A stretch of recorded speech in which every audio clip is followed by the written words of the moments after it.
Shamaya, you did it.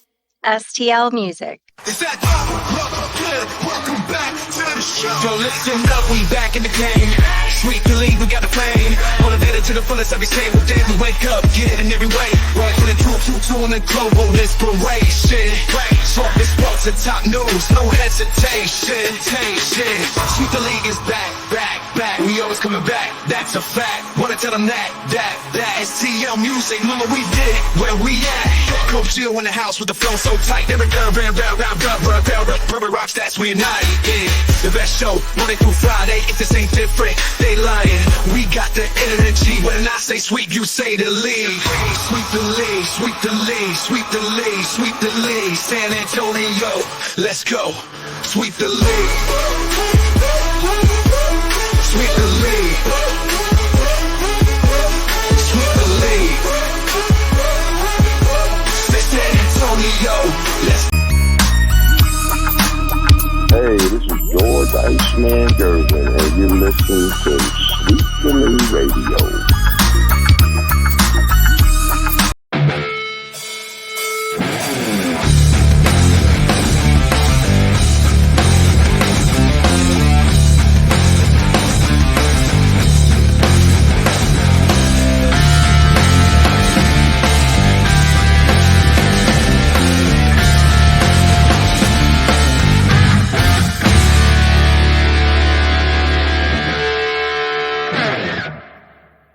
All right, guys, welcome back to Sweep the League. It is the Fun Friday edition of Sweep the League. Rudy Campos Jr. going to be joined by a full panel tonight. We're going to have Hall of Famer Derek Gervin. Again, he goes into the UTSA Hall of Fame. October 19th is the night. October 18th, 19th, and 20th. They're going to celebrate him all weekend. UTSA Hall of Fame. Hall of Famer Derek Gervin. Coach Gio is going to be joining us as well. Plus, we have a very, very, very special guest. We're going to introduce him here in just a second. We promised you guys we'd be getting guests, and we finally got our first guest on right now. We'll be getting to him in just a second here. But first and foremost, as everybody knows, I am a Tar Heel, fan, been one forever. Today, the world of basketball, just not the Tar Heel world, but the world of basketball lost a great person today in Joe Wolf. He played for UNC from 1983 to 1987. One of the good guys in the game of basketball. So from Sweep the League, everybody here, prayers out to Joe Wolf and his family.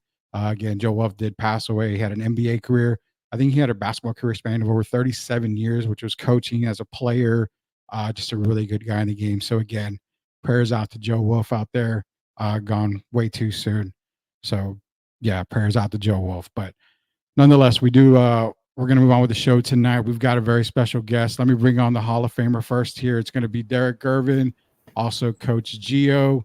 Guys, we're not going to waste any time right now. We're going to bring on our guest because we have a lot to get into. This guest right here, most famous, and for me, is the kiss of death. And we've seen it, throughout his career as a Houston Rocket mainly, and also as a San Antonio Spur, blowing that kiss. I know when I played basketball, I think I did it one time and I got benched. And I don't know if I did it with Keith Edmondson, Derek. It might have been during the Edmondson time frame, but when you get Keith on the show, don't remind him, because there's a lot of stuff that Keith was telling me not to do, and I did it anyway. So we can't get into that, man. Nonetheless, let's bring him on. It is 3-time NBA champion, Mario Elie. Mario, I appreciate you joining us here on Sweep the League, sir. How are you doing today? Life is good. It's good to see my old friend Derek. Me and Derek had our battles in the CBA. Remember playing Derek up in Santa Barbara. We had a nice team out there, man. Had a real good team out there. So good to talk basketball. Yeah, for sure. And, maybe you can kill the rumor for us. Derek said he had one time had 100 points in the first half of a game. I haven't found that evidence yet, but maybe you can dispel or make that rumor true here.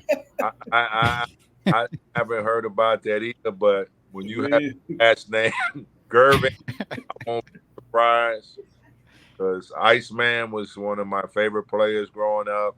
And like every kid always said, for me, it was true. He was my first poster on my wall. Him sitting on the ice with the silver balls, man. Have you ever tried to recreate that poster in any way? You can't recreate that. That's every poster. Every kid growing up hooping had that, especially in my city. Me growing up in New York, we were big George Gervin fans. Oh yeah, yeah. I no doubt about it. I tried recreating it one time, but back in the day, I weighed a lot, so I had 2 pizzas like this, and I was sitting on the chair, but I couldn't recreate Ice's poster at all by doing that, man. So let me get into the guys here. Nike had the great posters back then. They had the best. Oh, Moses Malone, yeah, they were some great. Moses Malone with Pardon the Red. Nike had it going on back then, man. Love the posters back then. for sure. I think one of the more iconic, I don't think it was ever a poster, but one of the more iconic pictures was George and Magic, right? I mean, just, Not Sports Illustrated, but Rudy Sports Mario, closer to my age, we had a thing, they had a poster called the Supreme Court. Yes. Oh, man, I got to check All that the out. guys had like Supreme Court with their Nikes on. It was off the hook how they hooked all the stars up back then. It was real nice. Oh, man. See, I got to look that up now. I got to look that up and Look see. at all them posters, man. Them Nike posters. There's a lot of good posters. They got to be selling. I mean, it's the internet days now. They've got to be selling a lot of this stuff on Amazon or somewhere. I mean, I'm an old man, so I don't know a lot of this tech stuff. So I just get my daughter to look up some of these posters for me, and maybe I'll buy them one day if I can get lucky enough to find them. Coach Gio, man, you doing all right, Gio? Yeah, can you guys hear me? Yes. Yeah, we can. Oh, hear okay, you. sorry. I was going through some technical difficulties, but appreciate Mario coming on. I remember him so many of those playoff games. A playoff warrior is what I once heard, and that was the truth. He's the man. Hey, Rudy, I want to start because I know we only have an hour. Hey, Mario, I want to go back how it all started. Power Memorial High School. And a lot of people don't even know that. Everybody hears about Lou Alcindor, Power Memorial.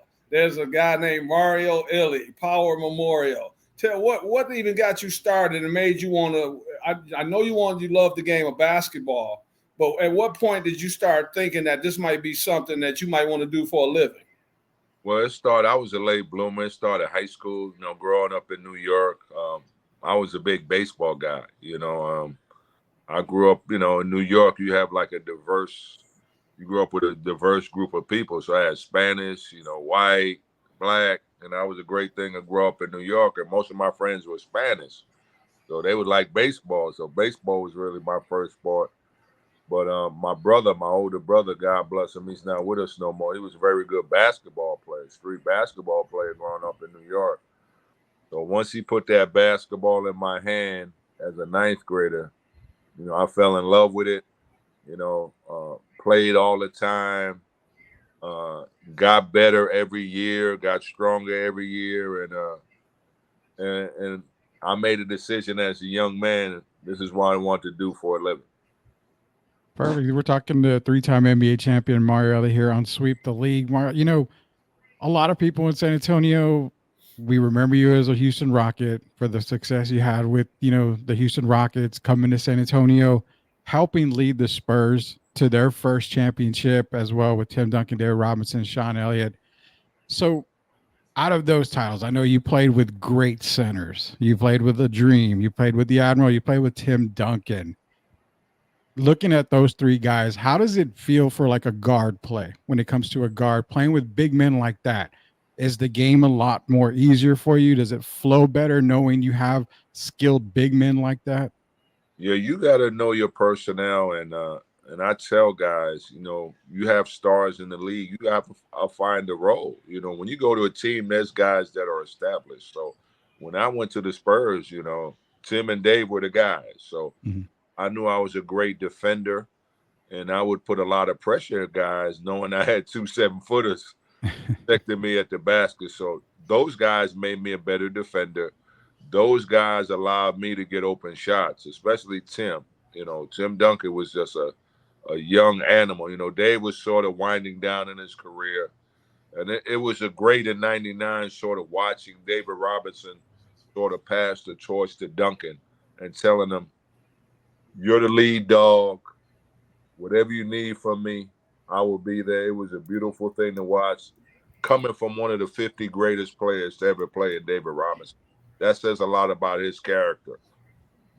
Yeah, that was I mean, again, for San Antonio, memorable time, 99. I mean, the first title. We all remember Avery hitting it from the corner in New York.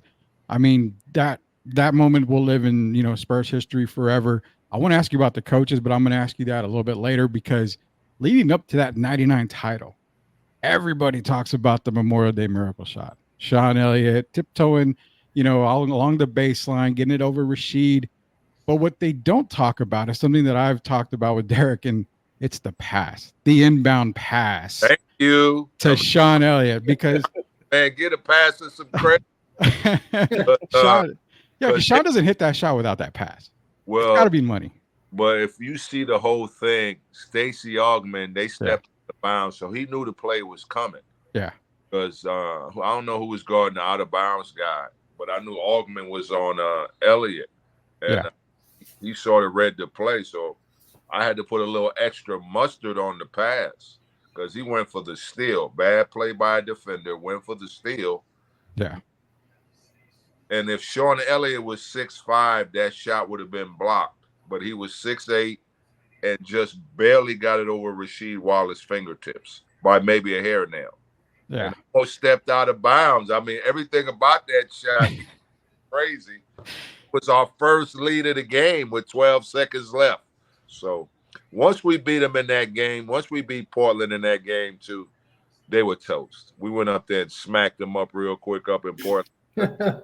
But once we beat them, as a playoff warrior, when you sort of take a team's heart, it's like when I played with the Rockets in '95. We beat the Magic that first game in overtime. Mm-hmm. We sort of knew we had them. And it was the same situation with the Blazers in '99. They had a 20-point lead. They were kicking our butt. We walked them down. We beat them. And the way we beat them, and you could see their body language after the game. And Derek could tell you, when you beat a team in a close game, hard-fought game, you could tell when you had somebody. And I felt after Sean shot, that really took the winds out of the Blazers' sails. Yeah, I did. We're talking to Mario Elie, 3-time NBA champion. Coach G, I'm going to do the I can't do the pass to you as good as Mario did, but I'm going to attempt to pass this question over to you here. Quick question. A little bit back on 95, you were down 3-1 against the Suns. Talk a little bit about that series real quick, because being down 3-1 in a series nowadays seems like it's pretty much going to be over. But talk about the mindset going into a game, I think game 5, trying to extend that series and ultimately knocking the Suns out of the playoffs. Well, people don't know a lot of things went on in that playoffs.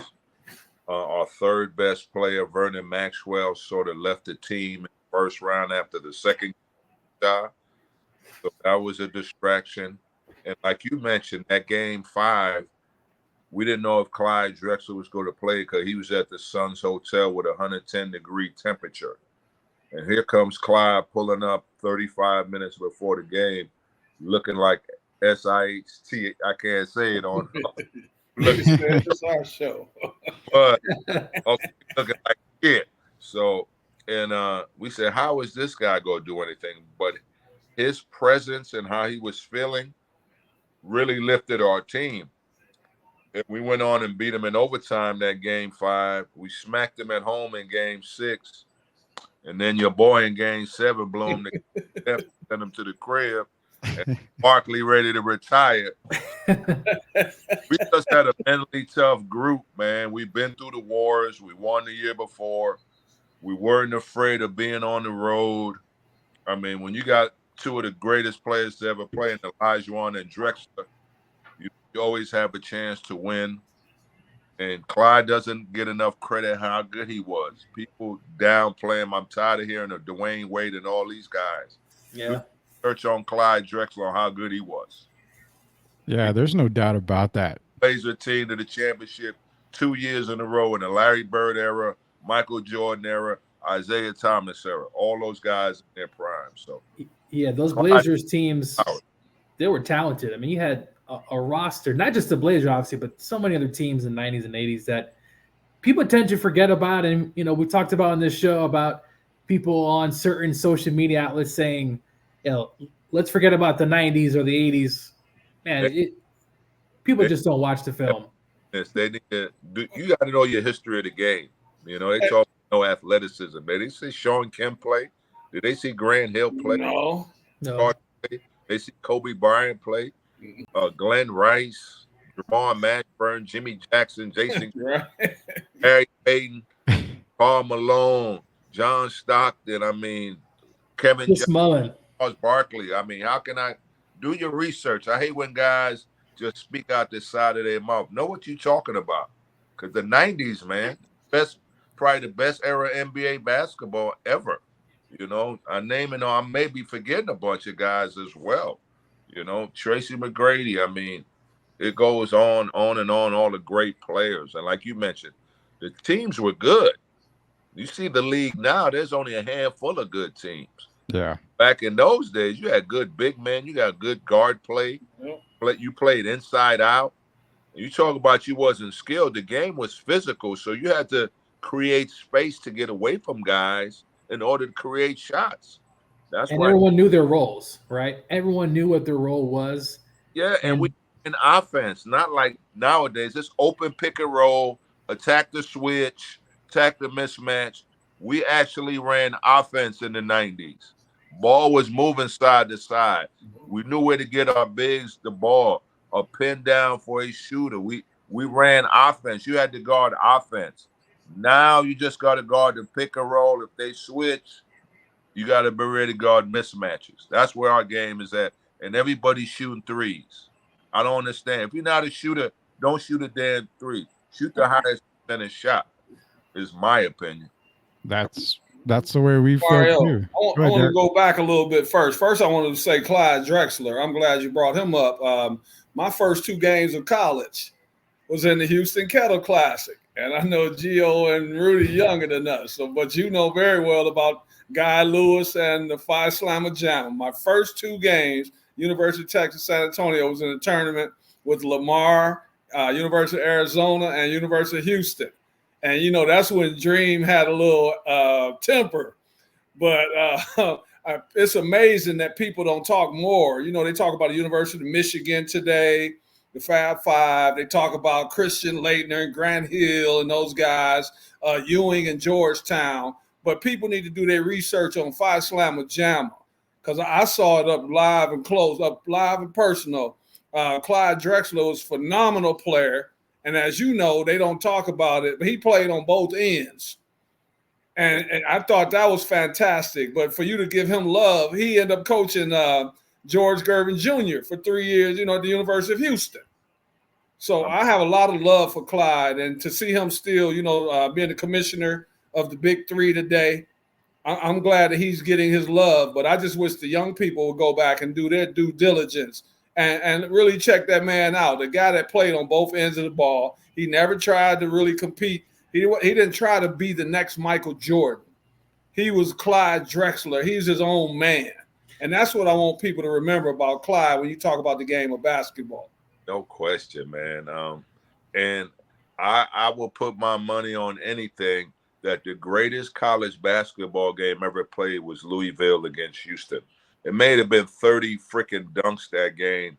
I mean, it was just highlight after highlight. Lancaster Gordon, Benny Anders, Clyde, the McRae brothers. I mean, that was an amazing college. The athleticism on that floor wasn't no layups. Any of those guys getting in the basket, they were dunking it. It was like 15, 20 dunks that game, that Louisville U of H game. Poncho Wright. Yeah. And Poncho, who I still talk to today. Larry Mishaw, all these guys they had, man. And you said it, Derek, that they had a fraternity. These dudes that people come see their layup line before their game. That's how popular that team was. So I'm with you. They don't get enough credit how good of a college basketball team. Especially like you said, Michigan lost as well. Houston went to the finals a couple times. I know they lost. But I know everybody likes the Fab Five with the long shorts. But the first original team that put on a show was definitely that Houston Phi Slamma Jamma. To put on a note on Derek, what he said about Clyde, you know, I started seeing some of the hate after the Last Dance doc came out, and they had a segment of MJ and Clyde, and I think people started to really start just saying wild things. And look, we obviously know MJ's a great player, but Clyde in his prime was also a great player as well. Two things can be right, and I think a lot of that stuff started coming out towards the end of that Last Dance doc, and people just started saying some of the most outrageous things about a former great NBA player. So just add a note to what Derek was saying there. He'll have Anthony Edwards for lunch. I heard an older veteran, Eddie Johnson, say that, and I'm saying it as well. Anthony has to wait his turn. These young guys, though, Clyde to have him for lunch, man. Clyde's all pro. And Clyde did it year after year after year. I agree. It's too small for Clyde. Anthony Edwards is 6'4", 6'5". Clyde's 6'7". Clyde is a massive human being, and the stuff he can do, top 10 in steals all time. He's 9th in steals in NBA history. 9th, along with 20,000 points. He's a champion. Name a bunch of two guards who went to the finals 3 times. Clyde Drexler. Drexler's one. Like, Derek, you mentioned the perfect thing. He played both ends. That's what I like about 90s basketball. Guys play both ends of the floor. You seeing games now, these dudes ain't playing no damn defense. I mean, I know Luka Doncic is a great player, but they put him in pick and rolls for a reason, right? Because he can't guard. He can't guard. He's always got his hands up like he never fouled. Come on, bro. Come on, bro. You got your hands up. Get your ass back on defense. What about that? Yeah, there you go. So love a lot of these good young players. Like, I know they talk this about Steph Curry, but Steph Curry plays one end of the floor. Klay Thompson was guarding his matchups in his prime. Klay played both ends. Yeah. It's Magic Johnson and Isaiah Thomas, to me, are my 2 favorite point guards in history. Isaiah Thomas, I know he's an asshole to the Bulls not shaking their hand, but that man is the 2nd greatest point guard I ever seen in my life. Do you put Oscar in there? Because I don't know, Oscar, do you consider a point guard or? And see, that's where I'm getting problems with, like Lillard and Curry. I mean, when's the last time Curry had an 18-assist game? Magic was doing that on the regular. Isaiah was scoring and doing that. I love Steph. Steph is the greatest shooter, but you got to show me assists, and do you guard your position? He don't do those 2 things. No. Great player, not taking none from Steph. All-time great. But that's how I dub greatness. What you do, what I saw Isaiah Thomas do and Magic do, and Jordan and those guys do. I mean, Jordan, 9-10 years, all defensive team, we took pride in guarding our position in the 90s, That's what Mario, before Rudy asked you, will you tell these guys, because I want Gio and them to be a little more familiar with you, tell them about when we the CBA days and how you end up getting to the NBA and playing for a guy in Albany who your coach was, so these guys to kind of know your history coming to the NBA. Well, I played at CBA a year and a half. I was blessed the 2nd year to have like 2 future NBA coaches, George Karl and Terry Stotts. Those were my 2 coaches my 2nd year in the league. And George saw something in me. He saw something in me. And my confidence was high from the year before because I played well. But really coming into this year, Derek, our team was a juggernaut that year. We went 50-6. We only lost 6 games, but half of our team would go to the NBA. We were getting called up quite a bit. But George saw something in me, put the ball in my hands. And me and my man Askew, we were really scoring the ball at a high level for Albany. We were beating a lot of teams. So I was getting a lot of notoriety. So I felt that year I was going to get a call up. And in December, I did get my first call up. People don't know. Everybody always talk about Golden State. My first call up was to the Sixers during Christmas.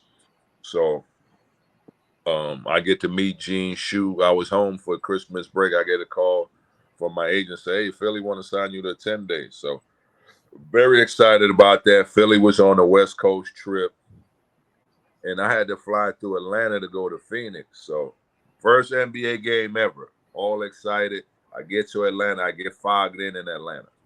So I take it to Phoenix for shoot around. So as God is my witness, my mom and dad are dead.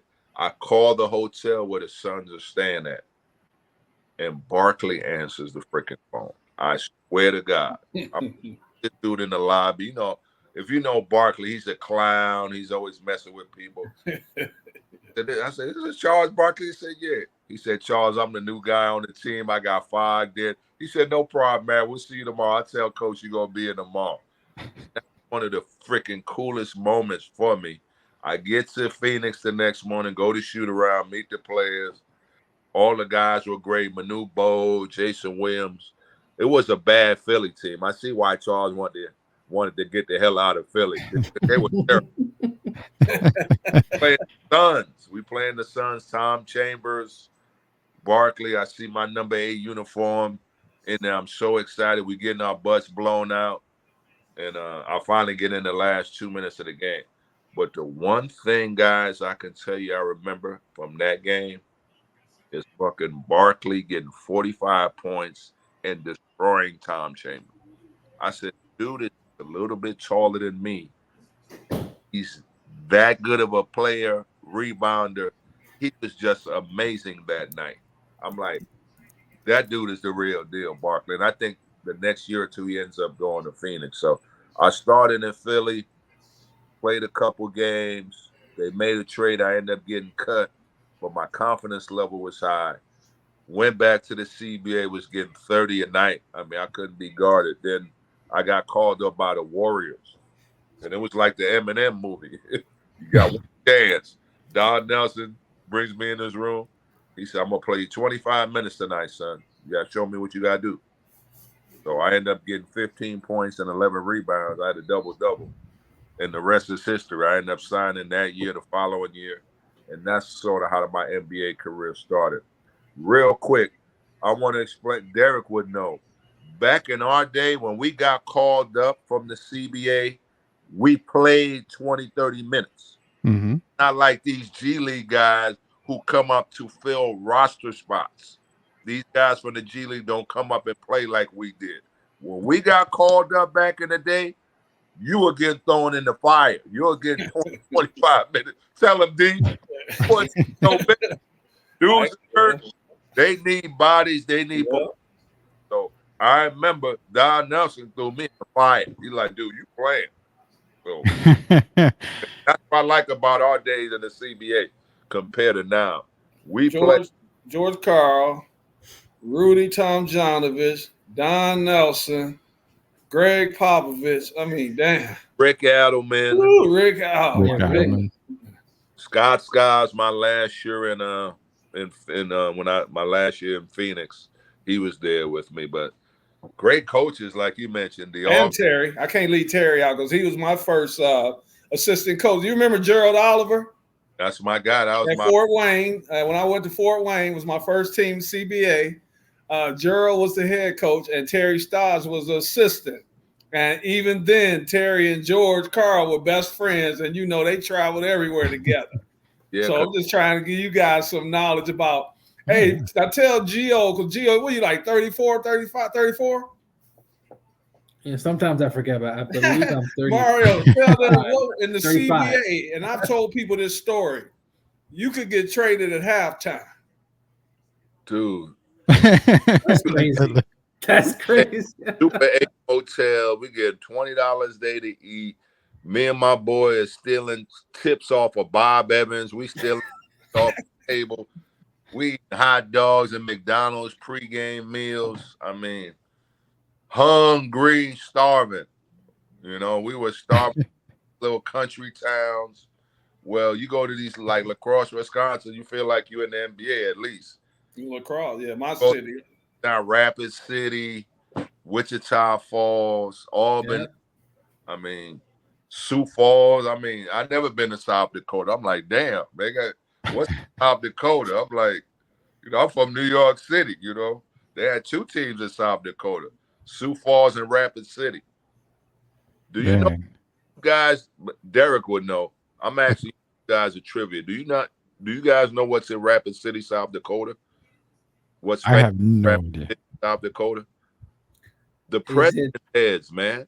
The president It's the five presidents. Yeah, President's Head. That's in Rapid City. Monuments. Mount Yes. Rushmore, yes. Oh, Yeah, Mount Rushmore. That's right. That's where it is. It's in Rapid City. Some person, yo, I'm like, can't do it Rapid City. He said the president's head's out here. Right out there looking at it. It was pretty cool. So you couldn't look at it long because if it was wintertime, it's one of the coldest states. Man. We're talking to a 3-time NBA champion, Mario Elie. And I'm going to throw, because you talk about CBA All-Star in 1990, all CBA first team in 91. So, yeah, definitely great of the game here. Mario, I want to talk to you because you mentioned about head coaches here. You played under some of the best head coaches in the NBA period, which obviously is attributed to your coaching career after being assistant coach for the Spurs, Warriors, Mavericks, Kings, the Nets, and the Magic.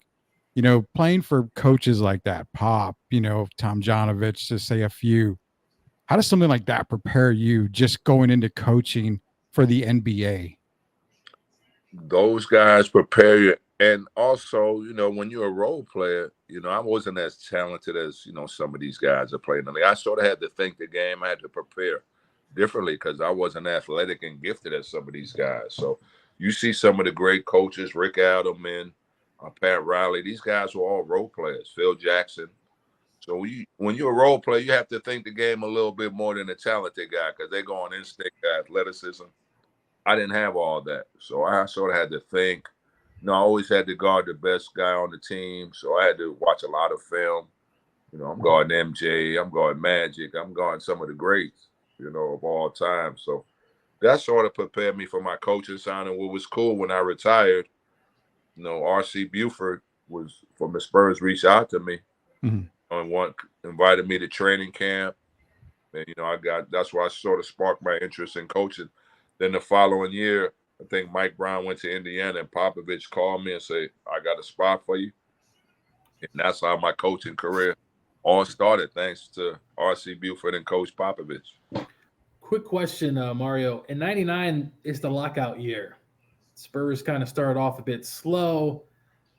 What was it like coming out after that lockout? A team obviously wasn't looking like a championship at the moment, but what was the change back in 99? What flipped? Well, when I got to the team, I told Avery Johnson, I think Jaren Jackson was the starter at the time. I told Avery Johnson, give me 2.5, 3 weeks. That starting job's going to be mine, right? So we start off 6-8. You know, Popovich's head is on the guillotine. They ready to fire his ass. So they come in, Pop comes the next day, said we making a change in the starting lineup. They put me in the starting lineup. We win 16 games, I think. We win like 16 games in a row. Big game against Utah. Tim Duncan dominates Karl Malone. Then we go on and win the West. And then we go on to the playoffs and have an amazing playoff run. So it was go ahead. Championship experience coming from Houston. And I took a lot of flack early in the season because I felt David Robinson and Tim Duncan weren't playing up to their capability. And, you know, the San Antonio Express really hammered me. Say, oh, these are the nicest guys. Why is this guy getting on them? But when we won the championship, the first phone call I got was from Greg Popovich thanking me for challenging those two guys. I had the credibility coming to that team, winning 2 championships, and became sort of one of the leaders on the team. So those guys were great guys. They allowed me to be myself, and they listened. You know, they listened, and we won that first one, and you know, Spurs went on and won 4 after that. So it was great to be part of the first one. Hey, Mario, three guards real quick that nobody wanted to mess with. Like Mario Elie, Vernon Maxwell, Alvin Robertson. How did I know you were going to say that? Those 3 guys, definitely. Mad Max. I got to get Al first, Vernon second. You talk about some warriors, some great defenders, some great competitors. Great name there, Derek. I tell everybody, y'all better Google Alvin Robinson, how good he was. How good that dude was, man. I mean, defensively, the strength. Guys were scared to play against him. He was tough. I mean, what a great player, man. What a great player. Rudy, for you and Gio know, Alvin's the one that was brought in, and I never had a problem with it. We've been friends, and we're still friends today. Well, you know, Rudy, Yeah. we still talk. Alvin was brought in to replace my brother. Cotton Fitzsimmons was the coach at the time. And so they brought him in. So Georgia's minutes went down in his last year in San Antonio, and it was because of Alvin. And then, you know, after that, Alvin became an all-star playing with Johnny Moore in the backcourt. But yeah, I had to bring you three guys up because you, Vern, all you three guys are still special to me. And when you can get guys like Tim Duncan and David Robinson and Akeem Olajuwon to listen to you guys, man, that speaks volumes. Yeah, that was the great thing about that. Guys respected because they knew how I worked. They knew how I competed. And Dream saw that. Tim and Dave saw that. And we're all still friends to this day. And it's great. That's the great thing about winning a championship. And when I go to San Antonio, just last year, going in getting scouting, it's all love, man. I mean, my first preseason game last year, my first Spurs preseason game, the PR guy comes to me and says, Popovich is going to take a timeout and he's going to point and acknowledge you.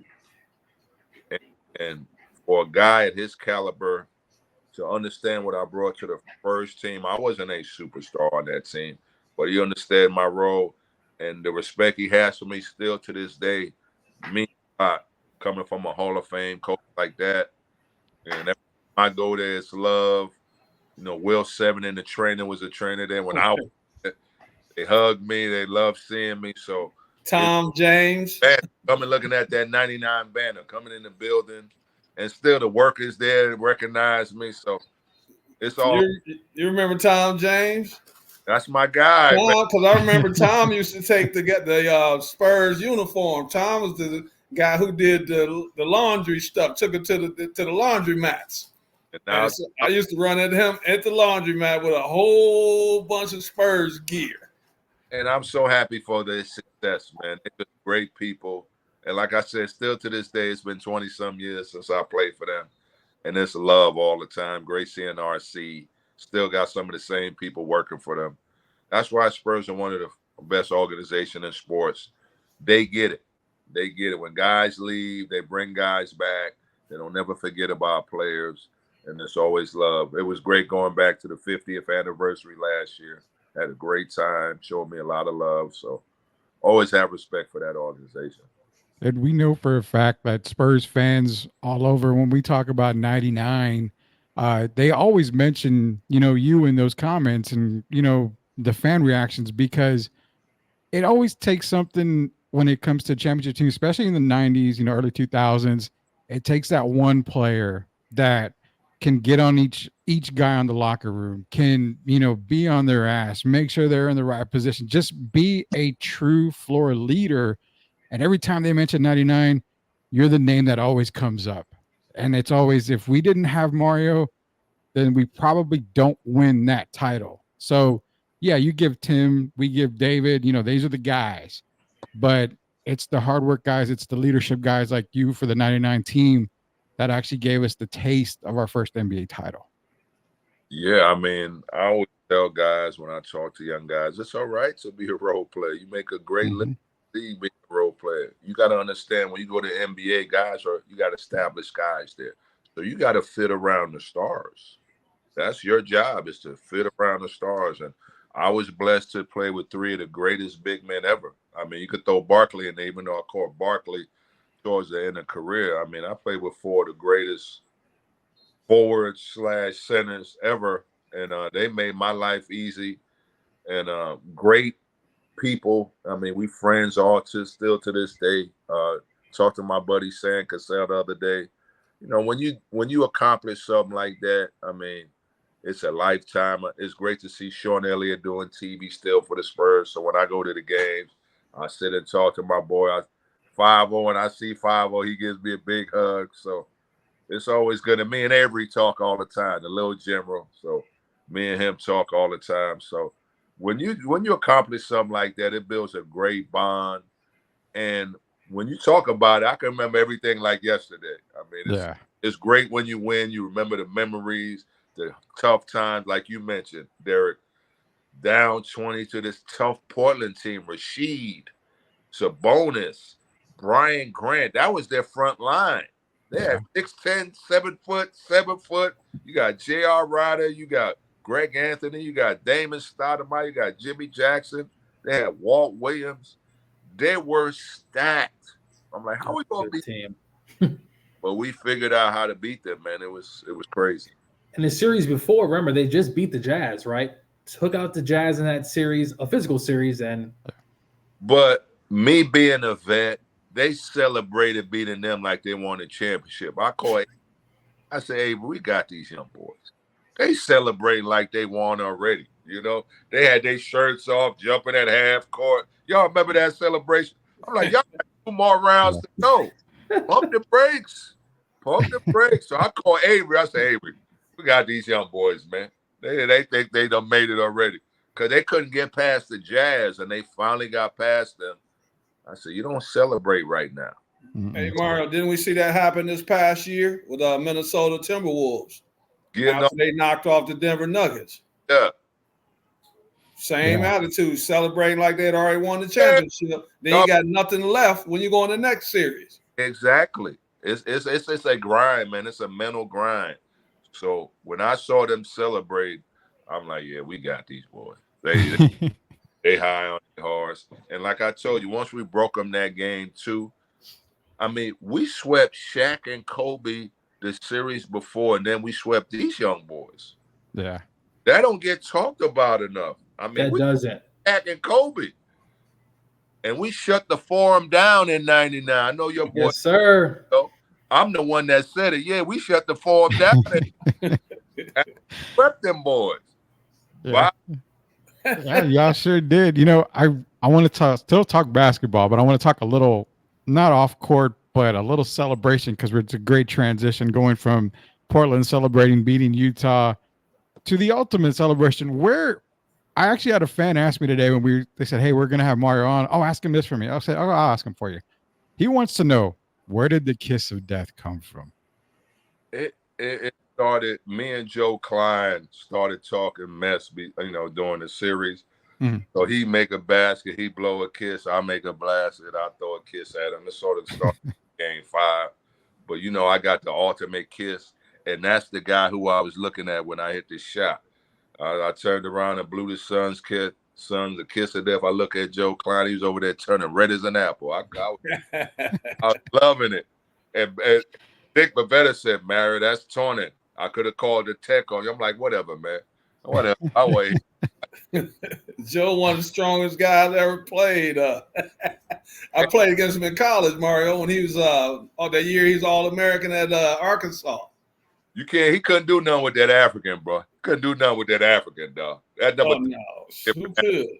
He can't do nothing with African. I don't care how strong you are, dog. Mario, and I'm gonna let Gio chime in. Tell me this, and what's your favorite moment? Just not even talking about as your team. What's your favorite moment of all in the NBA in your career? And like I mentioned, the guys, and the rest of the crew, I'm a role player, proud role player. Being voted one of the top 10 Rockets in the last 30 years in 1997. It's Olajuwon, it's Drexler, it's Barkley, it's Calvin Murphy, it's Rudy T, it's Ralph Sampson. And I'm mentioning the same breath as these guys. That was a very humbling experience for me. Actually, that's what the fans think about me, which is that's why I still love Houston to this day. That's why when I still walk the streets here, they don't call me Mario, say kiss of death, kiss of death. That's what they say. So that probably was the pinnacle of my career, when fans appreciate, okay, this dude's not a star, but we know what importance he brings to a team. So being on the stage with those elite players was pretty damn near. It was me and Sam Cassell with the rest of that group that was voted on, and I thought that was pretty neat. And I want to thank the fans of Houston for that. That means a lot to a guy who was a Division II player, a guy who was picked in the 7th round, 160th pick the second last pick in the draft, a guy who ain't make it to the NBA till he's 27, you know, so and to end up being in that position, that was pretty neat. You know, I got the picture here. I got most of the guys signed it. I got to get Barkley and Ralph Sampson to finish signing that great picture. So that I have to say that was pretty neat. Yeah, true. You know, true work ethic, and that's what shows a lot of kids these days. You know, I know we always mention it, the fact that these days it's always about how many likes you can get on social media, how many views you can get on social media. It just doesn't seem like people put the hard work in a lot of times. But, you know, obviously with Derek, with you making it to the NBA, it shows that hard work is really the only work you can do to get further in your career, whether it be basketball or anything. So again, appreciative for everything that you've done for San Antonio, for Houston as well. I'm not a hater. I'm a Spurs fan, yeah, but I'm not a hater. I know basketball. That's no bad about that. Good to me. Hey. What I'm gonna, before, I know Gio probably got one more question for you. We're gonna do some NFL picks. We got a guest celebrity pick here tonight. We're gonna have Mario pick some NFL games here. Gio's terrible at that, by the way, so we'll let him go last on that stuff. But no, I got to know something off the court here. So, San Antonio wise, give me your top 3 restaurants in San Antonio that you just loved. San Antonio is a little different now. I haven't been there since '99. We can go that far back. It doesn't matter. Now, I know for a fact Alvin Robertson was a big fan of Maggie's restaurant because I saw him there all the time when my mom worked there. So when I lived, my second year I lived in the Dominion, I loved them Rudy sausages. Lordy B. Rudy's out there. Rudy's barbecue, yeah. Bernie Stage Road out there. Rudy's still there, yeah. It's still there. I love Jay Alexander's at the Brownsville. At the Quarry. At the Quarry. Yeah, that's still there. Alexander. And I really haven't spent time off of 1604. I see they just built it up with a ton of nice upscale. Oh, yeah. So I haven't been able to go to that section of town. And it's great when every time I go to San Antonio and see how it grows, man. I'm like, yeah, adding stuff there. So, and I see they want to get another arena downtown, which is pretty cool. So I usually spend most of my time downtown because I have to be near the arena for work. Yeah. I have to go out to 1604, but yeah, I didn't go out too much because people recognized us, especially after we won. I go out nowhere, so I'm like, let me get some takeout. All the restaurants I went there was pretty cool, you know. But like I said, I got to go out to 1604. I know they got a bunch of nice spots out there that I got to check out. Hey, yeah. Gio, can I influence you to ask? Because I'm not going to ask him, let you ask. Can you ask about, we talked about the future of the league, the face of the league. Can you mention this guy, ask Mario, what do you think about our big fella down here? So the face of the league, what do you think? What it's going to look like for Victor, I guess, in the next 5-10 years as he continues to obviously improve, get better? What do you see potentially?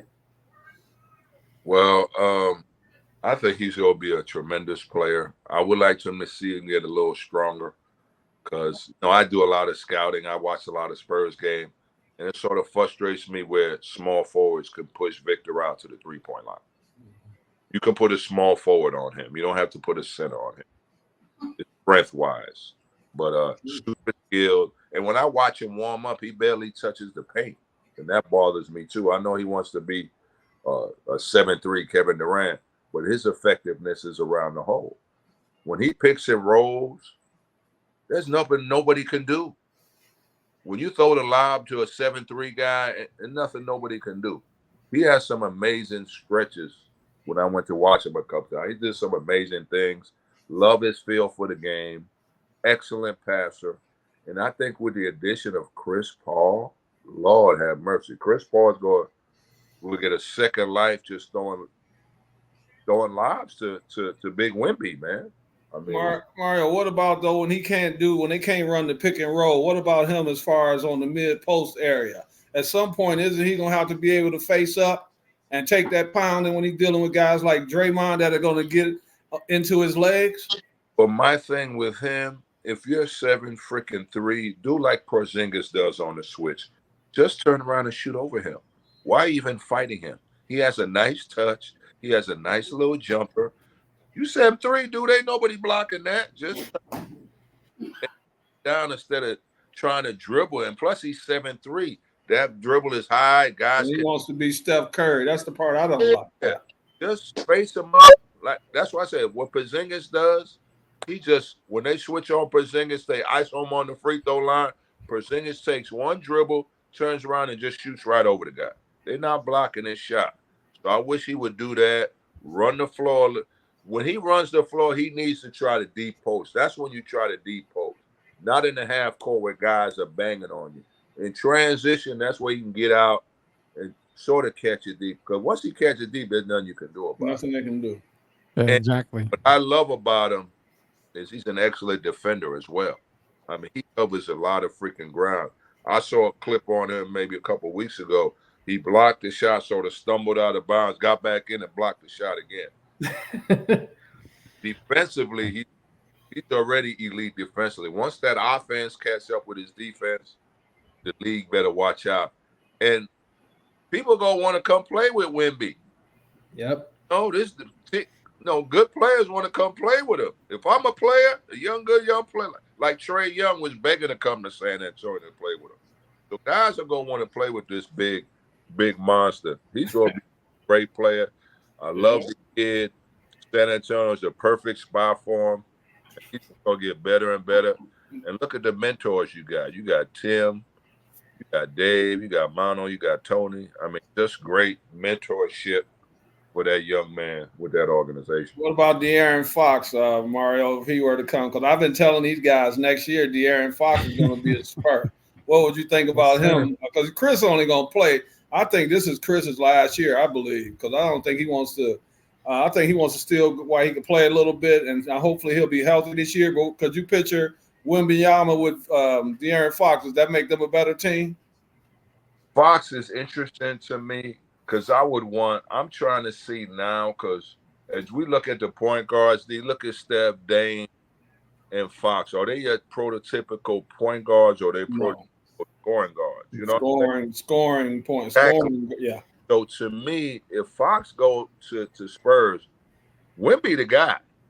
He got to understand that he's second with the Kings. He's the number one guy. So the ball is in his hands and Sabonis' hands. I think the reason it works with him in sack because Sabonis does most of the decision making, right? Yeah, Fox is coming off these dribble handoffs, these spin downs. I would prefer a Stockton, Chris Paul, younger version with Wemby. You know what I'm saying? A guy, you gotta get him the ball. He's that guy. He's a number one guy, you know. And I don't know if Fox, all these other guys are scoring guards, but there's not too many of these type of guards like that. We got a guy down here. But he'll be a rookie. I'm hoping that he's listening to you. Stephen Castle from Connecticut. I think he can be the type that's a point guard, a true point guard. Yeah, and his size, dude's like 6'5", 6'6". Yeah, about 6'5". Yeah, Stephon Castle is going to be. It's going to be a good one. That's why it's always hard for me to judge the top point guards. I mean, Tim Hardaway. I played with Tim Hardaway. Tim Hardaway, Damian Lillard. These guys to me are more scoring. Magic, Stockton, Jason Kidd, Steve Nash, Mark Jackson. Those were more the traditional point guards. So you got these like Halliburton. Is he a point guard? I mean, it's hard for me to judge some of these guys right now because I came up in there in '99 where we had point guards. Kevin Johnson give you 40, but he give you 18 assists as well. A lot of these guys are score, give you high assist numbers. Yeah, a point guard that Derek knows who my number one point guard is, who I copied my game after him, was one Mark Price, actually in Cleveland. I mean, everything about Mark's game I loved 100% of. Step through, great pick and roll guy, just basketball IQ off the charts. Mid-range. Mike Fratello did a great job with him and Terrell Brandon up there in Cleveland. Mhm. Yeah, see, people don't talk about Terrell Brandon. There's another one. Excellent mid range. Didn't need the three. Even Mark Price was a great 3-point shooter. Well, his mid range was he had that wet piece, Mark Price, and he had the quick trigger too, dog. He underrated, boy. That boy was nice, man. Mark Price. Oh yeah. He's with Elo and Harper, and, Brad Daugherty, and Larry Nance. Prime Ron Harper that people don't know about. and Harper was nice before the knee surgery. They don't know about surgeries, boy. So, Yeah, it was amazing that those Cavalier teams they were always stacked in those days. And I mean, you just had to run into the Bulls. stacked. Milwaukee was stacked. Chicago had MJ. Boston was stacked. You had a lot of Philly. You had a lot of good teams, man. Even the Dallas Mavericks, they made a conference final one year. They were a stacked team as well. So many teams that nobody ever. I mean, the Atlanta Hawks. I mean, that team, the jumpers they had. That's the list goes on and on. Another guy who don't get his just was Dominique, man. Dominique Wilkins. And Dominique, he was in the 80s. We ain't even talking about athleticism. I'm like, shut the hell up. Him and Kevin Willis and John Koncak. And a 6'5" point guard in Doc Rivers. And we don't talk about 5'7" Spud Webb. Oh, I guess he's not that athletic, right? I guess he's not athletic. Just a slam dunk champion is all he Didn't miss a dunk either. 5'7", I guess he can. Yeah, one thing we like to do, Mario, is we talk a lot of old NBA basketball. I mean, on this show, you'll get mentions of Orlando Blackman all the way to Robert Pack. I mean, that's why I like to talk. Jeff Malone. Another backcourt. That Derek Harper, Orlando Blackman. Yeah. Sam Perkins, Mark Aguirre. That's another guy. Brad Davis. Brad Davis is another one. Brad Davis. Yeah, Brad Davis pick you up full court with that energy. Yeah. James Donaldson at center at the time, I believe, is what it was. Yeah, I mean, so many great, and that's what we love to preach, man. You got to go back and look at the NBA history. Do your homework, man, about the game, man. Do your homework. A lot of great teams, man. Oh yeah, tons of great teams. Well, we got a little bit of time left with Mario Elliott again. We appreciate him being here tonight on Sweep the League. We're going to end the show like we do on every Friday with our NFL pick'ems. Mario, I know you're going to probably get them all right. I'm going to have Gio not copy you at all because he does like to cheat on some of these picks here. So we'll make sure that he doesn't copy any of these picks when they're coming up right here. But we'll go down the list here. What we'll do is we'll just call a game. Just give us your winner on that. And then after that, we're going to be good to go. So we'll start off with Mario, celebrity guest picker here. You got the Bengals and the Panthers, Mario. Who are you taking on this game? Bengals are due. Bengals. Gio. They need to win. They need to get a W. If not, their coach is going to get fired. The Bengals found a way to win somehow, some way. There you go, Derek. Well, it's only 2.5%. You and I looked it up of teams that are 0-3 that make the playoffs. So this is a do or die for the Bengals. So without a doubt, they're overdue, and I'm taking the Bengals. Bengals. See, I'm the only one on the Andy Dalton revenge tour here. So I'm going to take the Panthers to send the Bengals to 0-4 and basically into a vacation. So I'm going to take the Panthers on this one. Mario, Jets and Broncos. I'm from New York. I'm a Giant fan. I guess I gotta, and I hate Aaron Rodgers. I don't believe in Bo Nix. I'll go with the Jets. Going with the Jets. Gio? Bo Nix, he was in college for 10 years, but in today's game, he's going to lose against the New York Jets. I just think they're just a better team at this point. Derek, Jets and Broncos. I already told you, I think out of the 6 games, the Jets are at least 4-2. So I'm going Aaron Rodgers and the Jets for sure. We're sweeping. It's going to be Jets along the way. Mario, Houston Texans and the Jacksonville Jaguars. No, I'm hometown. I love Coach D'Amico Ryans. I love what they're doing. Jay Stroud. I'm going with the Texans. With the riding with the Texans. Gio, Texans or Jags? This is a tough one. Both teams looked pretty disappointing. I think the Bills, we can all agree, looked the worst. I mean, the Jags looked the worst last week. Give me the Texans. The Jags got to get it together, but I just think Texas play better. They win this week. Derek, Texans, Jags. Not even the question of the way Houston played. They got to make a statement this week. So I'm going Houston Texans. Rams and Bears. We'll start with Mario on this one. Rams and Bears. I'm a Sean McVay fan, man. I want Caleb to do well. And where are they playing? In Chicago or California? Yes, sir. Soldier Field in Chicago. Yeah, Matt Stafford's nice, man. I guess I got to go with the road team. I'm going with the Rams. Rams. Coach Gio. Rams or Bears? Well, the Rams are my ask. The Rams are my team, so I'm going with the Rams. I might be able to make the game. It's a few-hour drive to Chicago. But the Rams, after a big win against the 49ers, I think they continue. But Bears' defense is tough, though. Stafford will have some problems, but I think the Rams get it done. Derek, Rams, Bears. Oh, man. Well, I'm going to have to go Bears because I don't think they're going to go 1-16. And a lot of times people, they make these picks. And I think they forget that nobody's won 0-17 in a while. And I don't think they're going 1-16. I'm going to take the Bears in the upset. Yeah, I'm going to stick with Derek on that one. I'm going to go the Chicago Bears. Rams are pretty depleted right now, so it makes it a little bit tougher. Bears got a pretty good defense, so I'm taking the Bears. Vikings and Packers, Mario, in Lambeau Field. You know what? I'm very happy for my man Sam Darnold, all the stuff he had endured. And I think it's the Sam Darnold revenge tour. And I think even if Jordan Love's come back, I don't think he's 100%. Big fan of the coach of the Packers, but Minnesota got something good brewing. I'm going with the Vikings. Going with the Vikings. Coach Gio. This is a tough one. Look, the Packers took care of the Titans last week. Something tells me that Sam Darnold might turn into old Sam Darnold. Give me the Packers at home this week. Derek, Packers, Vikings. What's that receiver the Vikings have? What's his name? Justin Jefferson. Yeah. Okay. Well, I think this is going to be the surprise of the year. The Vikings go 4-0. I'm taking the Vikings.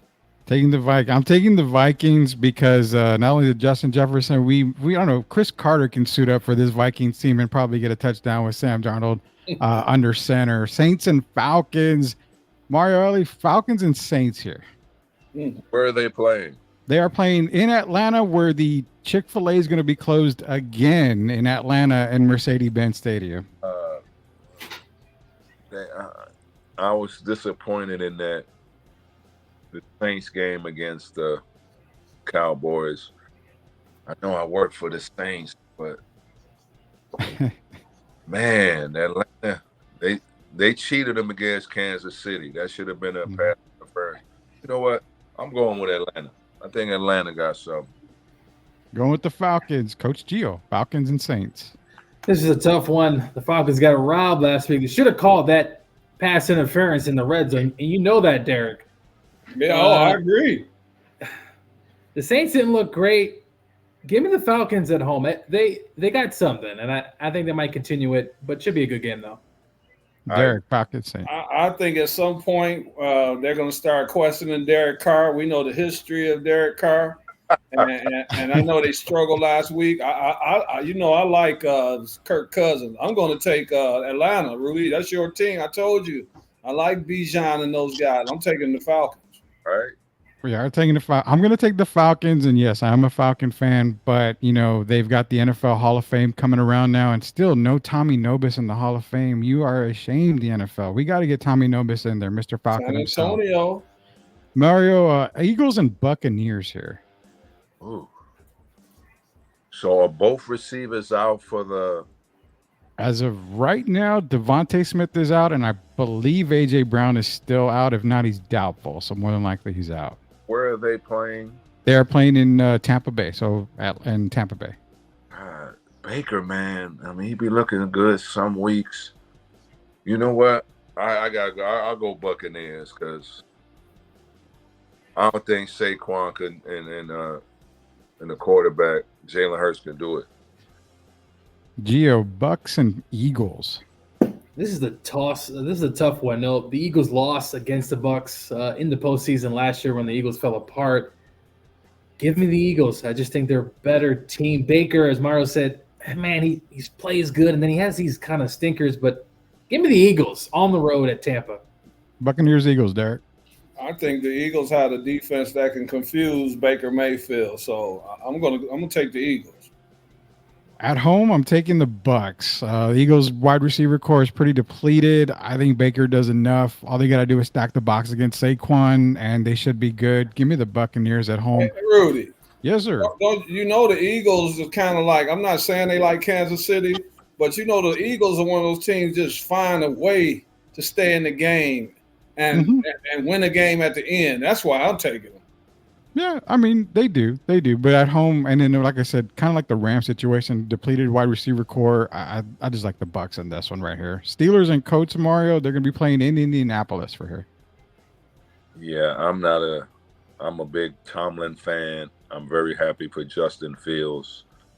That TJ Watt, man, that Pittsburgh defense, long as Justin Fields don't make no mistakes, and I think Richardson, he runs too much. Mm-hmm. I got to go with the Steelers. I'm going with the Steelers. Colts, Steelers, Gio. This is a tough one for me. I'm going with the upset this week. I'm picking the Indianapolis Colts. Derek, Colts, Steelers. The Steelers, I know they're undefeated, but they've only scored 51 points in 3 games. I'm going with the upset. I think the Colts are overdue. I'm taking the Steelers. I can't bet against them at 3-0, and Anthony Richardson just looks terrible, man. So I'm taking the Steelers. Patriots and Niners, Mario, it's going to be in Santa Clara.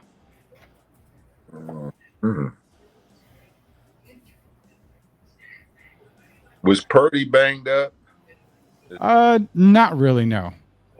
No, they should be getting George Kittle back. Debo's out. Obviously, McCaffrey's out. And Ayuk had a little bit of an issue at practice, so I don't know if that's going to affect him today, but he should be playing.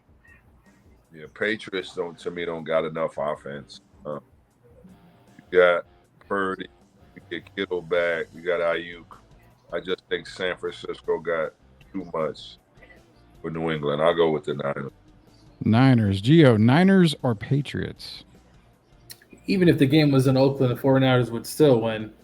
49ers. 49ers. Derek?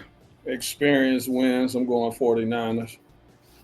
Man, if this was my birthday, I would pray for a birthday gift and a birthday wish happen. I'm going with the Patriots on this one. I think the Patriots come in with Kobe Brissett. I don't know. It just has a bad feeling that it's going to be a bad weekend for the 49ers. I'm sorry. I picked them. As a Rams fan, I hope you're right, Rudy. But as kind of a realist, I find it hard to believe that Patriot team we saw last week. But as Rudy could be on to something, from week to week, teams look very different. We saw the Panthers look like a Super Bowl team last week.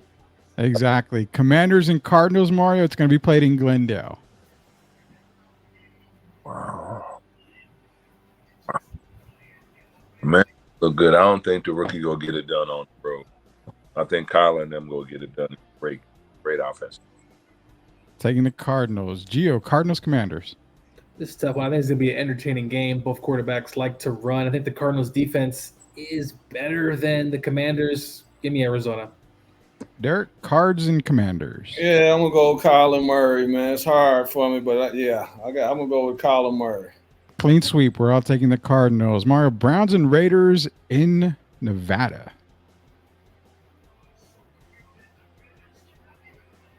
And no Devontae Adams. Browns. You know what? I'm going with the home. O'Neal Pierce called this team out. They can't do nothing but come out and hoop. And I'm not a fan of Deshaun Watson as well. So I'm going with the Raiders. Going with the Raiders. Gio, Raiders and Browns. Browns have been disappointing. Deshaun's been disappointing. I think somehow the Raiders found a way to win even with Adams out this week. They got Brock Bowers, so give me the Raiders. The Browns, it just look terrible lately. Browns and Raiders, Derek. I'm going to say the Browns make a big play defensively that wins the game. We know Deshaun has been stinking it up, but I think Cleveland's overdue, and I think their defense is going to win this one. I'm taking the Raiders in this one. We've got a couple more games left. Chiefs and Chargers. The lucky Chiefs are going into California to play the Chargers. Mario, what are we looking on this one? Man, Jim Harbaugh go work his magic.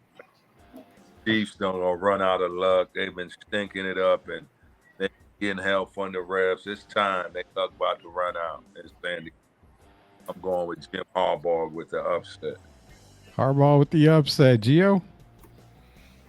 Give me Patrick Mahomes. They found a way to win last week by hook or crook, but give me the Chiefs this week against Chargers. Depending on the quarterback situation, but we'll see. Oh, man. Chiefs, Chargers, Eric. Man, the Chiefs been getting by on the hair on their chin, and I think they're going to do it again. So, yeah, I'm going to take the Chiefs. I'm going to take the Chargers, and I'm going to go with the penalty finally gets called on Kansas City this weekend. So, yeah, the NFL is going to make do right on that. So, I'm going to give me the Chargers to win. Bills and the Ravens would have been a really good matchup. But the Ravens look very terrible right now. Mario, they're going to Baltimore to play this game. Bills and Ravens. Josh Allen established himself as the MVP of the NFL. This going into Baltimore and outdoing Lamar Jackson.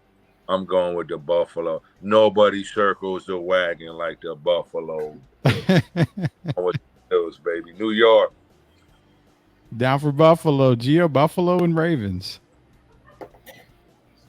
I think the Bills are flying high, and I think somehow Lamar Jackson and the Bills go in there. Or I think it's only for the Ravens. If they run like they did, it's going to be hard for Josh Allen to get the ball. Give me the Ravens this week, upset. Ravens on the upset. Derek, I kind of know where you're going. Bills and Ravens. No, I'm going to surprise you. You know, Buffalo's my favorite team other than my Detroit Lions. But I think this is desperation time for Lamar and his team, and they're fighting for their coach's job. So I think Derrick Henry's going to have a big night. And I'm going to go with the Baltimore Ravens for the upset. I'm taking the Bills. MVP Allen is just going to continue to steamroll through the league until someone can stop him. I don't see really, nobody's going 17-0. I already told you. That's what I'm basing it off of. No, nobody's going 17-0. There's no doubt about that. But, I mean, I don't like the Ravens this year right now. I haven't liked them even in preseason. I said they would be terrible. So Me either. They just they have more to play for right now. I think, Josh is headed towards MVP, but I think this is do or die for the Ravens. Yeah, definitely. Monday night has a doubleheader. We've got a sleepy yawn type of first game in the Titans and the Dolphins. No Tua, obviously. Mario, they're going to Florida to play this game. Nobody's getting excited about this game, but we'll try to get excited for this game. Titans and Dolphins. I can't put my money.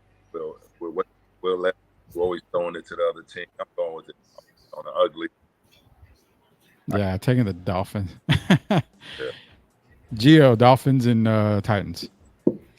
Well, the Dolphins quarterback look absolutely terrible. Was it Shaq Thompson or something like that? Who's the quarterback for the Dolphins? I don't even know who's going to be playing. Give me the Dolphins. They got the speed. Hopefully they can get the ball to their best players, even the Dolphins, because Tennessee is another team that always finds a way to lose games. Titans and Dolphins, Derek? Tyreek Hill's playing, isn't he? Yes, sir. So I'm going to go Dolphins.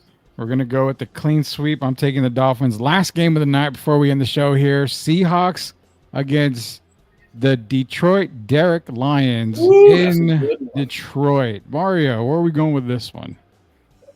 I mean, I don't know what Jared Goff we gonna get, but I like the Smith story. I think they're gonna go in there and shock Detroit. I think Seattle gonna go in there and shock them. Sorry, D. Taking Seattle. Yep. Taking Seattle there, Gio, Seattle Lions. Well, as a Rams fans, I don't like the Seahawks, and I also don't like the Lions as they've been beating up on us. Give me Detroit this week. I think they'll be the better team. Derek, Lions and Seahawks. Man, I'm born in Detroit. I think Seattle's been surprising a lot of people, though. But I'm going to take the Lions. I think Jared Goff's overdue for a good game, and our offense hasn't been playing very well. But I think this week we finally get off the snide, as they say. And I'm going to take the Lions. I have Seattle as a top 8 team in the league right now, but I don't think they get it done in Detroit this week. I think I'm going to take the Lions for the win on that one. But overall, I do appreciate Mario Elie for joining us here on Sweep the League tonight. Mario, it's been a pleasure, sir. All the stories we shared with you on basketball, the stories you shared with us, we wish you the best of luck. We know you're working with the New Orleans Pelicans right now. So, again, we wish you the best of luck. Were you ever back into San Antonio, definitely contact Derek. I mean, love to catch up with you, sir, and, talk some more hoops whenever we can. The 12th for preseason, Saturday the 12th, I think they play the Rockets. So I'll be in San Antonio. There you go. Mario, did you know Jaron's here, right? I didn't know that. Is he coaching? Jaron's coaching here. He's coaching at Incarnate Word College. He's an associate head coach. Okay, I gotta make sure I holler at him when I come in the town. So whatever you are. Oh, and whatever you are. Hey, I'm telling you this to you. Hey, man, I'm really happy that you came on the show. Pleasure. I think you wanted to. They talk about role players, right? And you say how the role players don't get their credit. Well, you're a guy that I'm giving all the credit in the world. And to see you come from where you came, you made NBA 27, took me to 26, but we both persevered. And I think you're a better person off the court than on the court. So I appreciate you, sincerely. No problem, fam. We came from the same bread.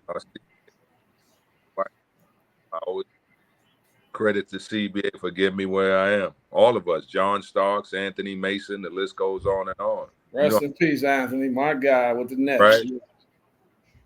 Good man.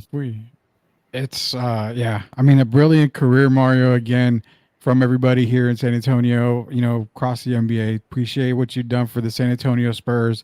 Appreciate the first NBA title that you really helped us win here in San Antonio, and all the great things you do for the guys in the NBA. I mean, again, you are talked about as one of the best role players in the game, but also one of the best persons in the game as well. So appreciate you joining us here for Sweep the League. Love to talk to you again sometime again, probably after the season is done. We can get you back on the show here. But again, from Derek, from Coach Joe, from myself, appreciate everything you've done for us and appreciate you for joining us tonight, sir. Just check back in with me right before the playoffs so we can break down like a playoff segment, all right? Once the season's over, go ahead and email me. We'll chop it up and talk about the matchups in the playoffs. That'll be a lot of fun. We will do that for sure. This is Mario Elie, 3-time NBA champion. For Derek Gervin, for Coach Gio, for Mario Elie, this is Rudy Campos Jr. Until we sweep the league again next week, we'll see everybody later, knuckleheads. Everybody have a good night. Stay safe. Good night, guys. Thank you for having me. Good night. Thank you, sir.